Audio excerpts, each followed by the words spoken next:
I just can't do it. I can't take on that responsibility. But Emily just started her job this year. Taking in a stepbrother with no blood relation and raising him would be too cruel. My brother Jake and I became siblings through our parents' remarriage with children. Suddenly, our parents passed away, and the relatives were discussing the future of Jake, who is still in middle school. I looked at Jake with concern, but he kept looking out the window, never trying to meet my eyes. It seemed he had closed off his heart again, even though we had finally become a family. But the relatives continued their discussion, unconcerned with Jake's feelings. It's sad, but maybe there's no choice but to put him in an orphanage. Everyone fell silent. No one voiced an objection. The orphanage, how could they? As I was shocked, Jake said as he stared out the window, I'll go to the orphanage. Hearing Jake's emotionless voice, I stood up abruptly. There's no need for the orphanage. I will take care of him. All the relatives looked at me in surprise. Jake turned around, his eyes wide open. I looked straight at Jake and said, Jake, we're family, right? I am your big sister, aren't I? Tears streamed down Jake's face one after another. Big sis, thank you. I hugged the sobbing Jake tightly and kept rubbing his back. The next morning, I woke up to the sunlight streaming through the gap in the curtains. The clock was pointing at 9 a.m. Oh, I need to make breakfast for Jake. I jumped up and headed to the living room. Good morning, Jake. Where's Jake? Hey. Jake was nowhere to be found, not in the living room, the bathroom, or his room. I had a bad feeling. Don't tell me Jake left the house because of what the relatives said. My mind went blank. My name is Emily. Mom, what are you doing? While I was thoroughly vacuuming behind the TV stand, my daughter looked at me curiously. I'm cleaning up because Uncle Jake is bringing over some very important guests. I wouldn't go this far for just any friend, but the visitor this time is really important. Ever since I heard from my brother Jake, I've been feeling restless and uneasy. Is this Mom? Before I knew it, my daughter had opened an album that was in the guest room. I had found it earlier while tidying up the closet during the good weather. I had taken it out to look at it later, but had completely forgotten about it. When my daughter pointed to the photo, it showed me in my school uniform and a curly-haired, nervous-looking Jake. Yes, that's me when I was in high school, and this is Uncle Jake. Uncle Jake was so little. Yes, he was. There's a 9-year age difference between Uncle Jake and me. I was 18 and he was only 9 at the time. We had just met, so neither of us is smiling. Just met? Yes. Indeed, Jake and I are not blood-related siblings.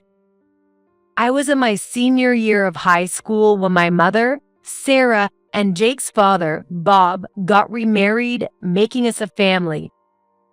The man who used to be my father was someone who didn't care for his family.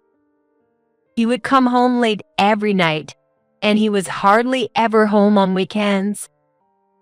And when he was home, he would make my mother do all the work. I never had any problems with him myself. It seemed like he had no interest in me at all. But when he was at home, the air was tense, and honestly, I remember having a hard time dealing with him. Hey, Mom, is it like this with all dads? Well, maybe. When I was little, I thought all fathers were like this, but as I grew up, I realized our family was unusual. My friends practice marathons with their fathers, cook with their fathers on their mother's birthdays. Their stories were full of fun episodes with their fathers as part of the family. I also realized that my mom really wanted to escape this uncomfortable life, but endured it for my sake. Indeed, it must have been tough living on just my mom's salary as the temp worker. I wanted her to prioritize her feelings, but after all, I was just a kid. The most I could do was help around the house, and I spent my days feeling guilty and frustrated. However, just before I started middle school, my mom finally decided to divorce. I don't know what triggered it. When Mom talked to me about divorce, I remember feeling a deep relief. Now Mom can finally relax at home. My dad, who had no interest in us, agreed to the divorce readily. He left without fighting for custody. Thus, the divorce was easily settled between them alone. But Emily is going to need more money. It's not like he cheated or anything. You could have endured a bit longer. But my grandma on my mom's side tried to dissuade her from divorce until the end. Emily won't suffer. I can raise her well all by myself. With your temp job. That's impossible, you know. That's not true. I'd do anything for her. If you won't listen to my advice, then just do as you please. But don't ever come asking for help. Take responsibility for your own choices. Just do as you please. That's a bit harsh. I couldn't understand why my usually kind grandma was being so strict with my mom this time, and I felt annoyed. But my mom stood firm even against my grandma. I understand. I will take responsibility and raise Emily myself. Though it pained me to see my mom estranged from her own mother after choosing divorce, my mom was strong. After becoming a family of just the two of us, my mom kept her distance from my grandma and other relatives, working tirelessly to raise me. Mom would come home from her day job as a temp worker, make dinner, and then hurriedly leave for her night job. Is school fun? You don't have to hold back, Emily. Mom always gave me as much allowance as my peers got. Mom, don't overdo it. As a middle schooler, I was honestly lonely spending nights alone and worried about my overworking mom, but all I could say was that I'm not overdoing it. Your future is limitless. I feel very fulfilled right now. I wish I could make life easier for my always kind and smiling mom soon. I decided to go to a vocational high school and get a job right after graduation. But someone appeared who would ease my mom's burden before I could, and cared deeply for her. That was Bob. Sarah's kindness, earnestness, and strength deeply attracted me, and I wanted to be part of the family. Emily might not need a father, but I'd like to become family with Emily. Bob was someone who could express his feelings directly with a kind smile. When they went shopping, he carried the shopping basket for my mom and never let her carry heavy bags. He would hold the door until my mom and I had passed through. Naturally, I liked Bob. Most importantly, my mom looked so relaxed and happy when she was with Bob, so I was all for their marriage. Thus, when I was in my senior year of high school, my mom and Bob got remarried. My once quiet home life became lively and peaceful. At last, I've got a normal family. I was excited, but there was one thing that worried me. It was Bob's son from his first marriage, Jake, a third grader. Jake, will you go shopping for snacks with me? No, It's okay. Even after living with us for a month, Jake wouldn't make eye contact with me or my mom and kept to himself. Knowing from Bob that Jake wasn't treated well by his biological mother, we tried everything to get him to open up to us. Jake, what would you like for dinner tonight?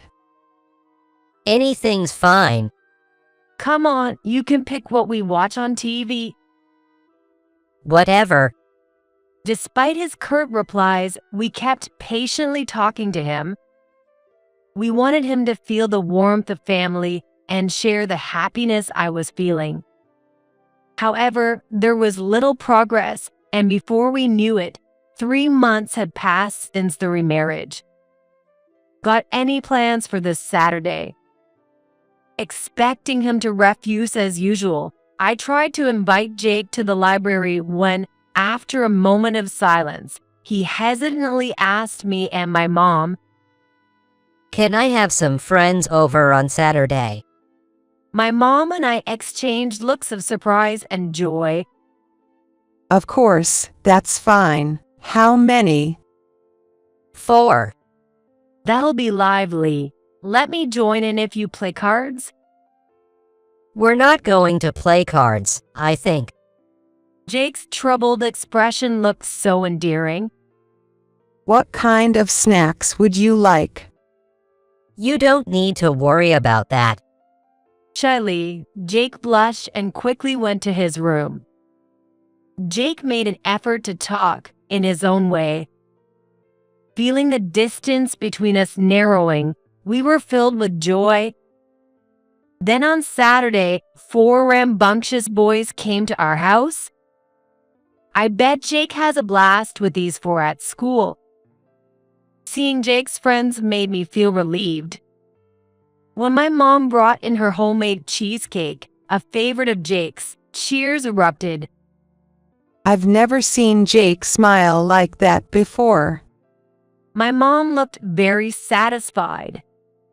That evening, Jake said during dinner, Thanks for today. It was my first time inviting friends over. They were all amazed at how delicious the cheesecake was. Everyone told me how kind and good a cook your mother was. Your friends sound like good kids. Tell them they're welcome anytime. Really? Of course. And then, Jake looked at me. my friends were envious What? of having a beautiful sister. We didn't have time today, but maybe we can play cards next time. Hearing Jake's words, my happiness overflowed. Sure, just so you know, I won't lose even to elementary school kids. Seeing Jake's shy smile brought me even more joy. Jake took a deep breath with a slight hesitation. Mom, sis, thank you for everything. He finally called us Mom and Sis. Hearing his words, my mom and I teared up. Jake looked straight at us. We're going to be all right now. I felt truly at peace. From that day on, Jake really opened up to us, and we became a true family. Going shopping together as a family of 4, enjoying delicious meals. Doing things together as a family was something I had always longed for. Thanks to Bob stepping in as my father, my mom no longer needed to work 2 jobs, and I didn't have to find work right after high school either. Don't worry about money. Just think about your future. I decided to go to community college to pursue my interest in design. I believed the divorce was the right decision, and I wasn't unhappy living with just my mom, but now as a family of 4, I couldn't help but wish every night for this happiness to last. I thought if I wished every night, it would continue forever. But 3 years after the remarriage, a tragedy struck Jake and me. Our parents died in a car accident. I was just 21, having started my first job. and Jake was only 12. The suddenness of it left me in shock, and I have little memory of the days leading up to the funeral. All I could think about was protecting Jake, even more than my own grief. At the funeral, about 10 relatives of Bob, whom I was meeting for the first time, attended. They are so young, it's heartbreaking. They looked at Jake and me with pity. At the same time, they were whispering among themselves about what would happen to Jake. Initially, they acted normally around Jake and me, but as discussions dragged on, their frustration became apparent. We can't take on that responsibility. It's just too much. But Emily just started her job this year.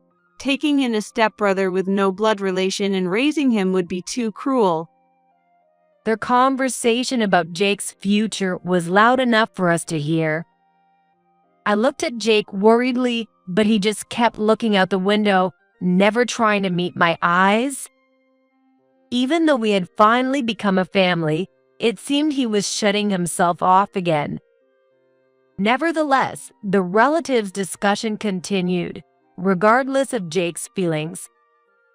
It's sad, but maybe there's no choice but to put him in an orphanage. Everyone fell silent. No one objected. An orphanage, how could they? As I was shocked, Jake said as he stared out the window, I'll go to the orphanage. Hearing his emotionless voice, I stood up abruptly. There's no need for the orphanage. I'll take care of him.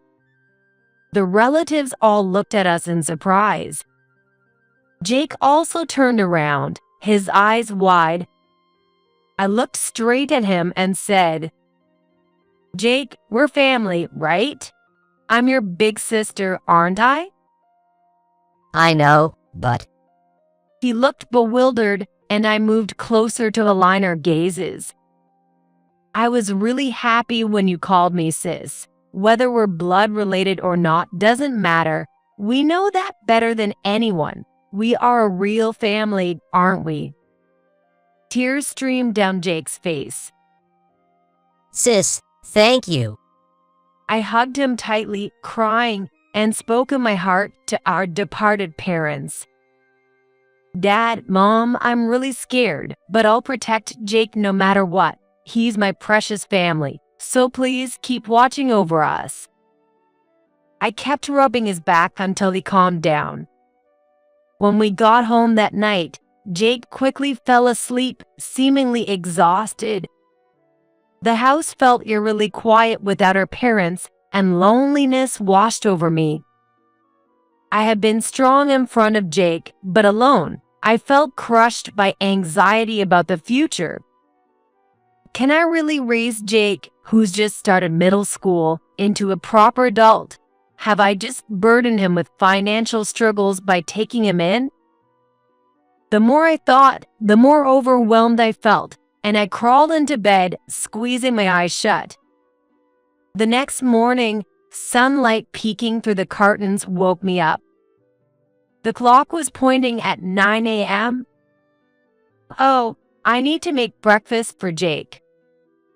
I jumped up and rushed to the living room. Good morning, Jake. Where's Jake? Hey. Jake was nowhere to be found, not in the living room, the bathroom, or his room. A bad feeling crept in. Don't tell me Jake left the house because of what the relatives said. My mind went blank. As I rushed outside in my pajamas, I faintly heard Jake's voice from the front door. Jake. I flung the door open to find Jake and my grandma facing each other. Grandma, what's going on? It had been 12 years since I last made proper eye contact with Grandma. Ever since Mom pushed through with the divorce against her wishes, we hadn't been in touch, and at the funeral yesterday, we only spoke briefly and formally. I guess Grandma, having never reconciled with Mom, regretted it.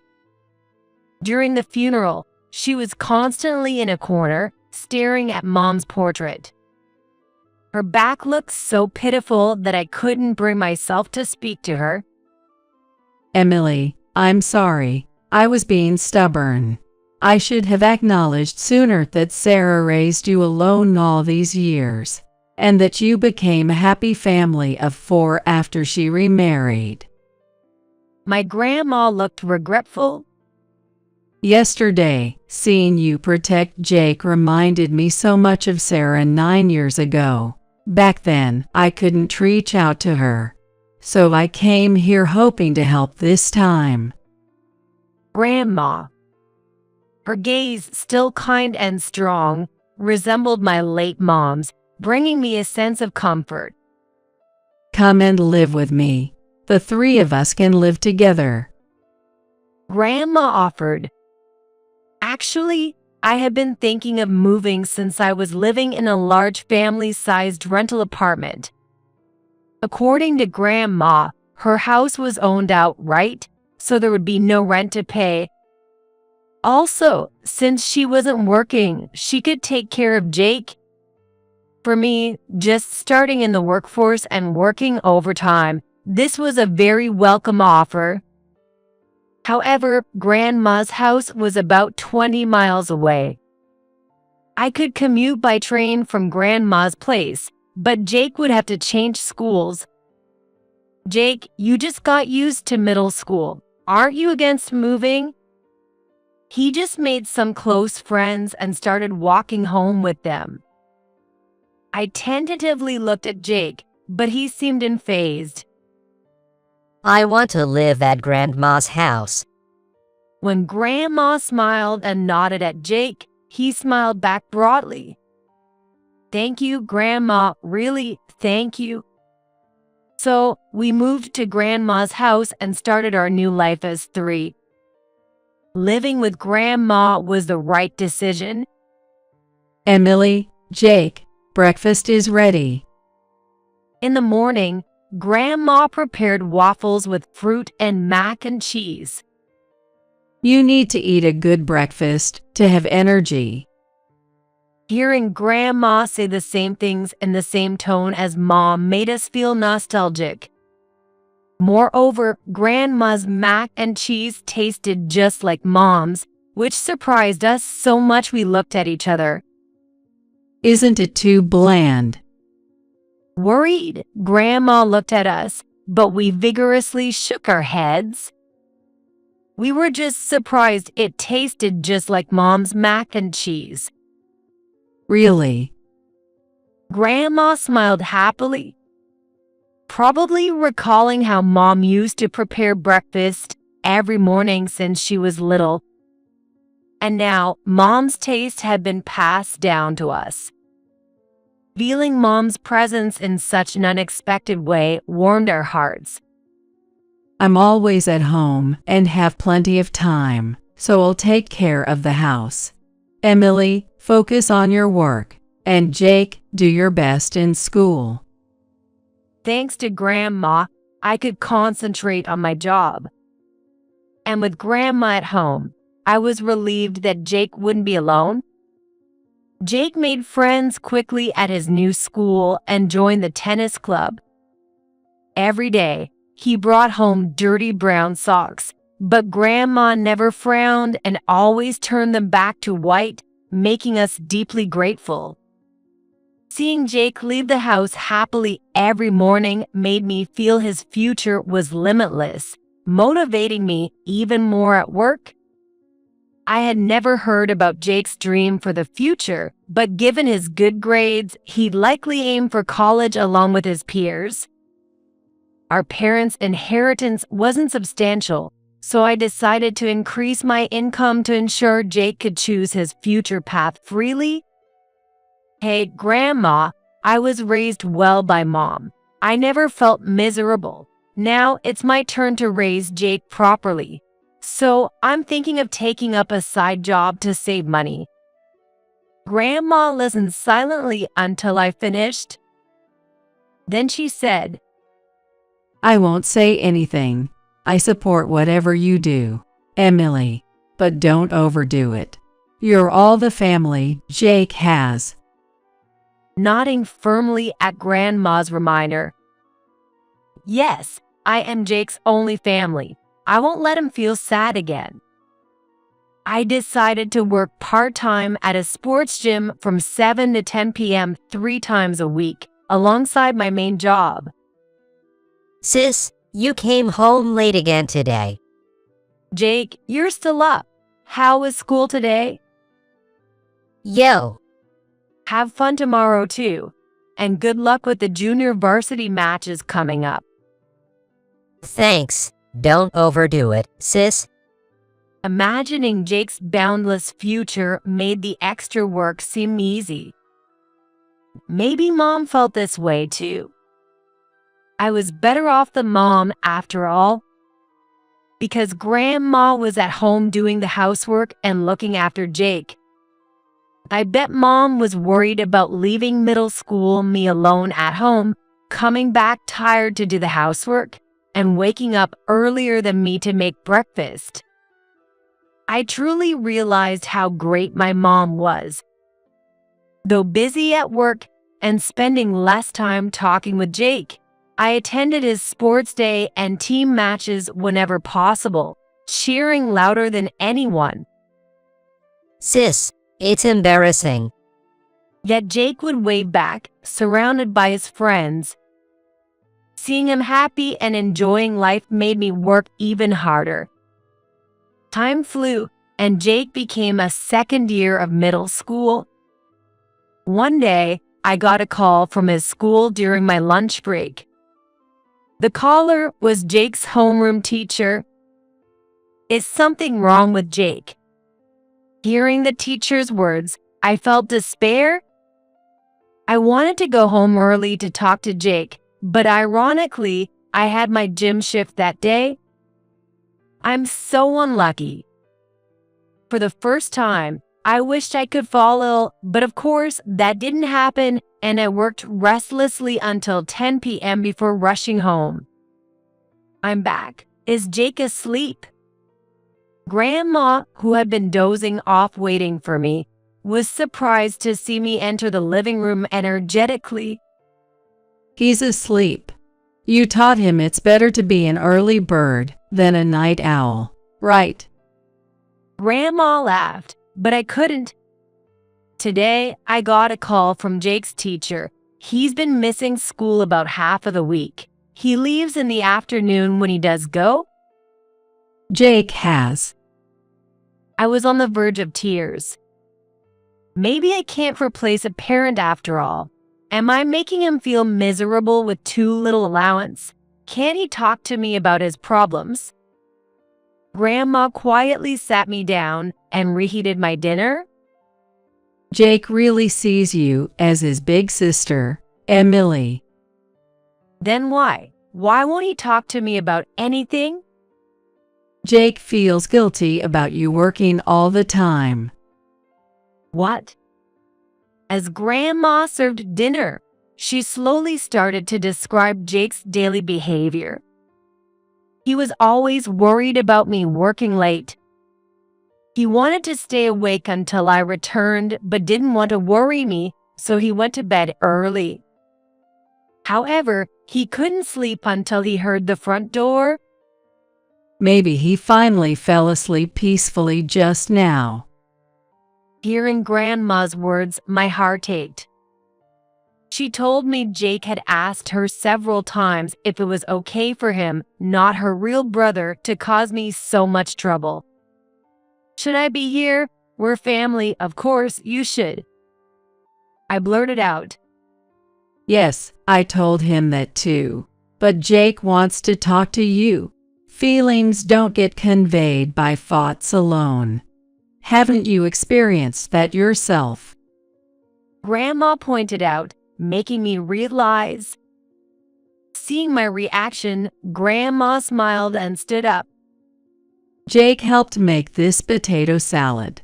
It's very yummy. Good night. Grandma then went to her bedroom. I covered my face with my hands. Jake was just like I used to be, When Mom worked tirelessly day and night, I was worried but felt useless for not being able to do anything. I thought Jake was in good hands with Grandma watching over him. But perhaps only I felt reassured, while Jake harbored various complex feelings alone in the house. And for Jake, Grandma was someone he met for the first time at our parents' funeral. The introverted him must have agreed to live with Grandma and move schools just for me. To lessen my burdens, I realized I hadn't understood Jake at all. Glancing at the potato salad on the plate, I took a bite. Delicious. I need to tell Jake directly. I remembered eating alone back then, unable to tell my mom the meal was good, and crying. Just living together doesn't make us a real family. Tomorrow, I'll talk to Jake, I decided. The next day was Saturday. Jake, can we talk? I took Jake out. We rode the train to the neighborhood where our family of 4 once lived. Do you have something to do here? Jake looked at me curiously as I responded vaguely and entered the park we used to play in. It's empty, just like Saturdays used to be. I sat on a swing, and Jake sat on the one next to me. This place was always empty because it didn't have many play sets. Right? We could play catch as much as we wanted. I never played catch before because I was an only child and a girl. So I learned to play catch from you, Jake. We reminisced about the happy times as a family of 4. Jake, the potato salad were delicious. Thank you, and sorry for worrying you. I apologized for being completely oblivious to Jake's feelings. But I really think of you as my true brother. I expressed how excited I was about his future, my desire to support him on whatever path he chooses, and how work wasn't a burden at all. But I've been worried that you might be pushing yourself too hard for me. I'd rather not go to college than make you suffer. Jake looked straight at me. I felt the same way about Mom when she worked so hard for me. I remembered how I felt when I was Jake's age. But now I understand how Mom felt. Doing something for someone you care about isn't hard at all. In fact, working for a future where Jake has endless possibilities gives me a great sense of purpose. Jake's eyes were moist. No crying, come on, stand up. I got off the swing and beckoned to Jake. What? Whoa. When I threw the ball at him unexpectedly, he caught it perfectly. After staring at the ball for a while, Jake gruffly wiped away his tears and said, Thanks, sis. Can I say one more thing about how I feel? Yeah. I want to talk more with you, sis. I'm really happy that you think about my future. But like when we lived as a family of 4, I want to talk more with you. Jake confessed with a flushed face, making him endearing to me. I get it. Just wait a bit. I will think about my work schedule. Jake nodded with a smile. Come to think of it, I haven't seen Jake's carefree smile in a while. Jake had grown taller than me and could now throw the ball with just the right force for me to catch. Money is important, but I realized there were things more important than that. Then I quit my gym job right away. Instead, I enrolled in night and weekend classes to become a web designer. After learning the ropes and finding my path, I quit my main job a year later. Then I got a new start as a web designer from home. Initially, I dipped into my savings to get by, but having been interested in design and with my experience from community college, I started earning enough in 6 months. Welcome back. Did you enjoy school? Yo, there's a final tennis match coming up, so come and cheer for me. Got it. I'll practice cheering. No, just in normal volume, please. Being able to work from home allowed me to say welcome back to Jake every day and have mundane conversations at dinner, watching TV together, finally leading to a peaceful and happy life.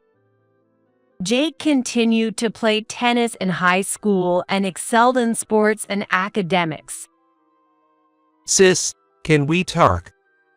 The day before his senior year parent-teacher meeting, Jake approached me, looking a bit nervous.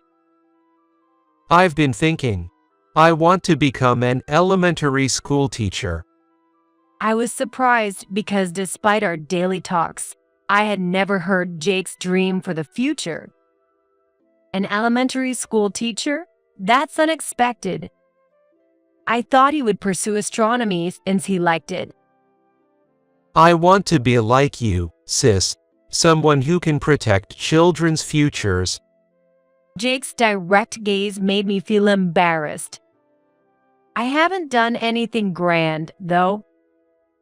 No, it's because of someone like you, not blood related, but who cares about me deeply, that I've come this far. I want to be a teacher who can understand kids in complicated situations like mine. Realizing Jake had felt this way, my heart swelled. Working for the limitless futures of children is quite rewarding. I bet Jake will feel the same for his students one day. I pledge to support whatever path the now robust Jake chose. Later, as he vowed, Jake became an elementary school teacher.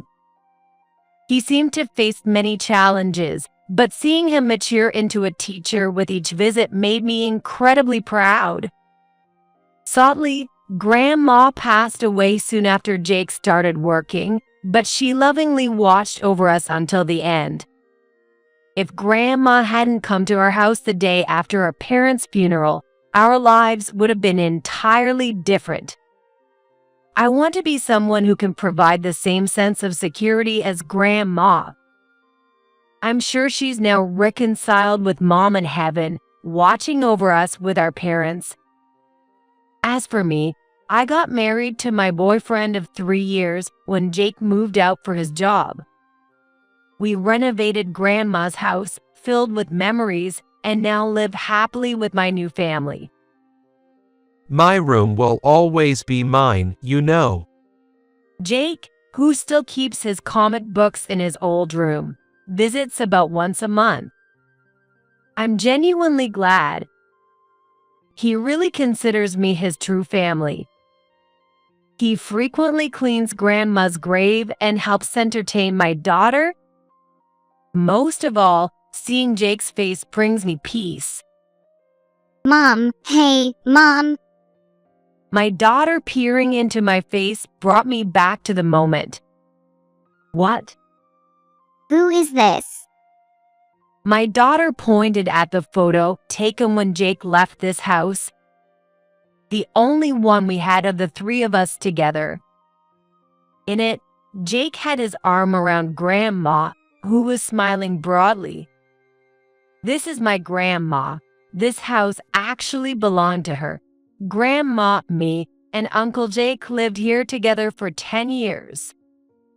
Wow, everyone looks so happy. What a lovely family.